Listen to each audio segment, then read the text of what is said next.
के चरणों को प्रणाम करता हूं और ये मेरे सिख भाइयों के चरणों को प्रणाम करता हूं। मेरे भाइयों, क्या आप भाई बंधुओं के बारे में पता है? पता है क्या?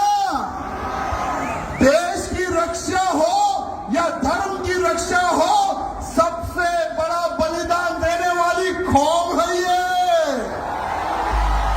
अरे आज हम जो हिंदू जो सुरक्षित है ना, इनके गुरुओं ने अपने प्राणों का बलिदान दिया, तब जाकर आज हिंदू जिंदा है और हिंदू सुरक्षित है। मेरे भाइयों, लोग भूल रहे होंगे, लोग इतिहास छुपा रहे होंगे, लेकिन इतिहास छुपाए से नहीं छुपता। मेरे भाइयों, मैं एक ऐसे हिंदू वीर योद्धा, ऐसे कई लोग आए और चले गए, जो जो धर्म के लिए कार्य करते हैं उनका नाम रह जाता है। मेरे भाइयों, और भूतो ना भविष्य, कभी किसी को हम भूल नहीं सकते। ऐसे हमारे संत हुए तेग बहादुर सिंह साहब, जिन्होंने हिंदुत्व की रक्षा के लिए अपना सर कटा दिया। मेरे भाइयों, लेकिन हिंदुत्व को झुकने नहीं दिया। अरे एक समय था मुगलों का, औरंगजेब हरामी, औरंगजेब एक हरामी हिंदुओं को तलवार की नोक पर धर्मांतरण कर रहा था। अरे कश्मीर में कश्मीरी हिंदू पंडितों का धर्मांतरण कर रहा था। औरंगजेब ने सोचा कि अगर मैं एक एक हिंदू को कन्वर्ट करूंगा तो सालों लग जाएंगे। अगर हिंदुओं के गुरुओं को, हिंदुओं के पंडितों को अगर मैं कन्वर्ट कर लूंगा तो बहुत ही जल्द पूरे हिंदुओं का धर्मांतरण करूंगा और हिंदुओं को मुसलमान बनाऊंगा। ये सोच औरंगजेब की थी। मेरे भाइयों,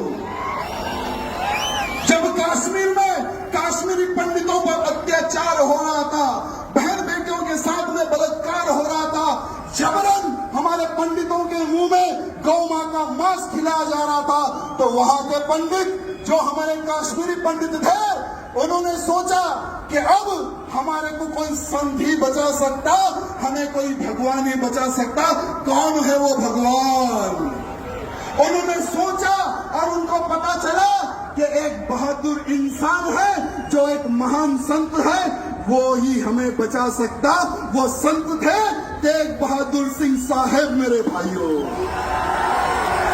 अरे सारे कश्मीरी पंडित महाराज जी के घर जाते हैं, उनके दर्शन करते हैं, उनके पैर छूते हैं। जब कश्मीरी पंडित महाराज जी को बोल रहे थे कि हे महाराज, हमें औरंगजेब के अत्याचार से बचाइए, हमें हमारा धर्म नहीं बदलना है, हम हिंदू हैं, हमें हिंदू ही रहना है, कृपया करके आप एक संत हैं, आप भगवान हैं, हमारी रक्षा कीजिए।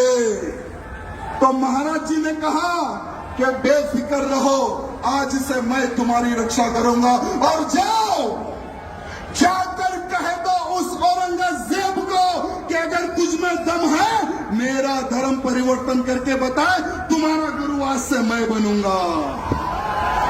भले ही इतिहास में कुछ चेंज होगा, मैं क्षमा चाहूंगा। अगर कुछ गलती हो रही है बोलने में तो मैं क्षमा चाहूंगा, लेकिन आज के हिंदुओं को हमारे सिख भाई बंधुओं और साधु संत के बलिदान के बारे में पता होने की आवश्यकता है, आवश्यकता है। मेरे भाइयों, जब औरंगजेब को पत्र लिखते हैं महाराज, जब महाराज निकलते हैं दिल्ली की ओर, तो महाराज जी को पकड़ लेता है वो औरंगजेब, कैद कर लेता है, साथ में उनके 3 सेवकों को पकड़ लेता है। औरंगजेब कहता है कि हे महाराज, तुम उनके महाराज हो, पहले तुम तुम्हारा धर्म परिवर्तन कर लो। महाराज बोलते कि मैंने सौगंध खाई है इन कश्मीरी पंडितों की रक्षा करने की, अगर तुझमें दम है तो मेरा धर्म परिवर्तन करके बता दे। ये चैलेंज करते हैं हमारे महाराज। वो समय की बात बता रहा हूं मेरे भाइयों। वो क्रूर, वो पापी औरंगजेब महाराज के जो 3 शिष्य थे उनको महाराज के सामने जला देता है, उनके सामने काट देता है, उनके सामने भून देता है तेल में। महाराज जी को बोलता है तुम्हारे 3 साथियों को मैंने मार दिया और तुम्हें अब मारूंगा, धर्म परिवर्तन कर लो। महाराज जी नहीं झुकते उस औरंगजेब के सामने, नहीं झुकते महाराज उनके सामने। तब जाकर औरंगजेब उनका शीश काट देता है मेरे भाइयों, महाराज जी का शीश काट देता है। तेग बहादुर सिंह महाराज का शीश काट देता है वो हरामी औरंगजेब। लेकिन महाराज जी नहीं झुके मेरे भाइयों, हिंदू समाज की रक्षा के लिए, काश्मीरी पंडितों की रक्षा के लिए उन्होंने अपने प्राणों का बलिदान दे दिया मेरे भाइयों। आज पूरे भारत का ही नहीं पूरे विश्व का हिंदू कर्जदार है हमारे सिख भाई बंधुओं का, कर्जदार था, कर्जदार है और कर्जदार रहेगा मेरे सिख भाई बंधुओं का मेरे भाइयों। जय बोले सोनिहाल, जय बोले सोनिहाल, वाहिगुरु जी का खालसा। बहुत बहुत धन्यवाद। अगर बोलने में कुछ गलती हुई तो मैं क्षमा चाहूंगा, सबसे क्षमा चाहूंगा। बहुत बहुत धन्यवाद।